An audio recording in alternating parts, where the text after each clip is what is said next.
BDS പഠിച്ചിരുന്ന കാലത്ത് theory എക്സാംസിനേക്കാൾ കൂടുതൽ ഞാൻ പേടിച്ചിട്ടുണ്ടായിരുന്നു പ്രാക്ടിക്കൽ എക്സാംസ്.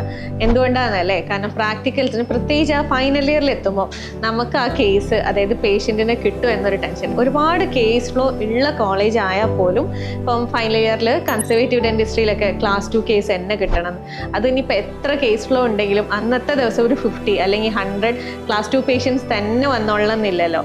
ഇങ്ങനത്തെ ഒരുപാട് ടാസ്കുകൾ ഉണ്ടാവും. അപ്പം ഇനീഷ്യലി ഇപ്പം നമുക്ക് ആ പേഷ്യൻറ്റിനെ കിട്ടുമോ, നമ്മളെ കോളേജും ഫാക്കൽറ്റീസും എന്തായാലും അതിനുള്ള അറേഞ്ച്മെൻറ്റ്സ് എന്തെങ്കിലും ചെയ്തു വെക്കും. പക്ഷേ എന്നാൽ പോലും നമുക്കൊരു പേഷ്യൻറ്റിനെ കിട്ടി നമ്മൾ ആ കേസ് സ്റ്റാർട്ട് ചെയ്യുന്നവരെ നമ്മളുടെ ആ ഒരു സ്ട്രെസ്സ്, അതേപോലെ തന്നെ പ്രോസ്റ്റോൻ്റെ കേസിൽ നമ്മളെല്ലാം സ്പെഷ്യൽ ട്രേ ഒക്കെ സെറ്റാക്കി വെച്ചിട്ടുണ്ടാവും. പെട്ടെന്ന് പേഷ്യൻ്റ് പറയുന്നത് നാളെ എനിക്ക് വരാൻ ഭയങ്കര ബുദ്ധിമുട്ടാണ് എന്നൊക്കെ തന്നെയുള്ള ഒരുപാട് ടാസ്കുകൾ. അപ്പം ആ ഒരു പ്രാക്ടിക്കൽ എക്സാം കഴിഞ്ഞ് അതിൻ്റെ തിയറി വൈവയും നന്നായിട്ട് അറ്റൻഡ് ചെയ്ത് കഴിയുന്നവരെ ഉള്ള ആ ഒരു പ്രഷർ, അതൊരു പക്ഷേ ആ തിയറി എക്സാം എഴുതുന്ന 2.5 മണിക്കൂറിൽ നമുക്ക് ഉണ്ടാവില്ല.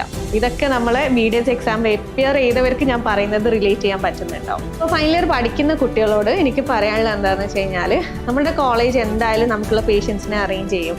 പക്ഷേ എന്നാൽ പോലും ഇപ്പോൾ ഫൈനൽ ഇയർ എക്സാം പാർട്ട് ഒക്കെ അടുക്കുന്ന സമയത്ത് നിങ്ങൾ ചെയ്യേണ്ടതെന്ന് വെച്ച് കഴിഞ്ഞാൽ, നിങ്ങളുടെ ഫാമിലി ആൻഡ് ഫ്രണ്ട്സ് സർക്കിളിൽ അല്ലെങ്കിൽ നിങ്ങളുടെ കോളേജ് ക്യാൻറ്റീനിൽ, ലൈബ്രറിയിൽ എവിടെയെങ്കിലുള്ള സ്റ്റാഫുകളിൽ നിന്ന് നിങ്ങൾ ഈ ക്ലാസ് 2 ഉള്ള കേസുകൾ അല്ലെങ്കിൽ ഫേമായിട്ട് എക്സ്ട്രാക്ഷനുള്ള മോളാർ ടൂത്തുകൾ എന്നൊക്കെയുള്ള കേസുകൾ നമ്മളായിട്ട് തന്നെ ജസ്റ്റ് ഒന്ന് കണ്ടെത്തി വെക്കുക. അപ്പം ചിലപ്പോൾ ആ കേസ് നമുക്ക് വേണ്ടി വരില്ല, അല്ലെങ്കിൽ ചിലപ്പോൾ നമ്മുടെ ഫ്രണ്ട്സിന് ആർക്കെങ്കിലും ഉപകാരപ്പെട്ടേക്കാം. എന്നാലും ആ ഒരു കേസ് അല്ലെങ്കിൽ ആ ഒരു പേഷ്യൻറ്റിനെ നമ്മൾ എടുത്തു വെച്ച് എന്നുള്ളൊരു കോൺഫിഡൻസ് നമുക്ക് ആ തിയറി വൈവക്കൊക്കെ പഠിക്കാനുള്ള സമയം നമുക്ക് എത്രയോ ലാഭമാവും.